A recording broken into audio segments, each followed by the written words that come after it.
যে আওয়ামী লীগ আসবে কি আসবে না, এটা আসলে বাংলাদেশের জনগণ যদি 15-20 বছর পরে এদের কপাল এত ভালো থাকে তাহলে এদের হয়তো বাংলাদেশের জনগণ আনলেও আনতে পারে, কারণ বাংলাদেশে আসলে ঠিক নাই। কিন্তু আপনি যখন রাজনীতিটা করবেন, আপনি যখন ওই স্ট্যান্ডার্ড ধরে করবেন, যে এমন অবস্থা হইতে পারে যে আমাদের স্ট্যান্ডার্ড এত নেমে যেতে পারে যে আওয়ামী লীগে আসার মতো পরিস্থিতি তৈরি হতে পারে, তাহলে আমি মনে করি না যে এখানে এভাবে জিনিসটাকে দেখাটা একেবারেই ঠিক হচ্ছে।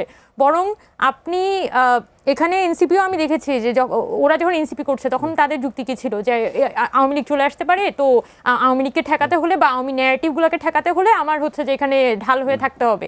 আবার একই কথা যখন জামাতের সাথে জোট করছে, কি বললো যে আওয়ামী লীগ ব্যাক চলে আসতে পারে, আমাদের হচ্ছে সংবিধান সংশোধন করতে হবে, আওয়ামী লীগের মূল উৎপাদন করতে হবে। এবং ওদের ফেসবুকে যখনই জুলাই জাদুঘর যেদিন ওপেন হলো সেদিনও বলছে যে আজকে থেকে আওয়ামী লীগের মূল উৎপাদন হয়ে গেছে।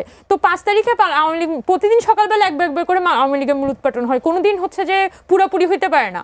সো এই জিনিসটা হচ্ছে ন্যারেটিভের স্বার্থে আওয়ামী লীগের এক্সিস্টেন্সটাকে নানানভাবে আসলে যৌক্তিক করে তোলার চেষ্টা করা হয়, জাস্ট টু মানে ক্রিয়েটে মানে প্যারালাল, যে হ্যাঁ আমি থাকলে হচ্ছে আওয়ামী লীগের আসার সম্ভাবনাটা কমে যাচ্ছে। সো আমি মনে করি যে বিএনপি, আমরা ব্যক্তিগত পরিসরে যেহেতু কথা বলি আজকে অন ক্যামেরা বলছি, যে বিএনপি যখন এই আওয়ামী লীগ আসবে কি আসবে না এই পসিবিলিটা ধরে তাদের রাজনৈতিক ন্যারেটিভ সাজাবে, আমি মনে করি এটা দীর্ঘমেয়াদীভাবে তাদের জন্য একটা ক্ষতি বয়ে আনতে পারে। বরং এখানে আপনি আপনার রাজনীতিটা করেন, আপনি আপনার কথাটা ডেলিভার করেন, বাংলাদেশের জনগণের সাথে আপনার কানেকশন গড়ে উঠলে এটা কে আসতেছে কে যাচ্ছে এটা নিয়ে আপনার টেনশন করা লাগবে না।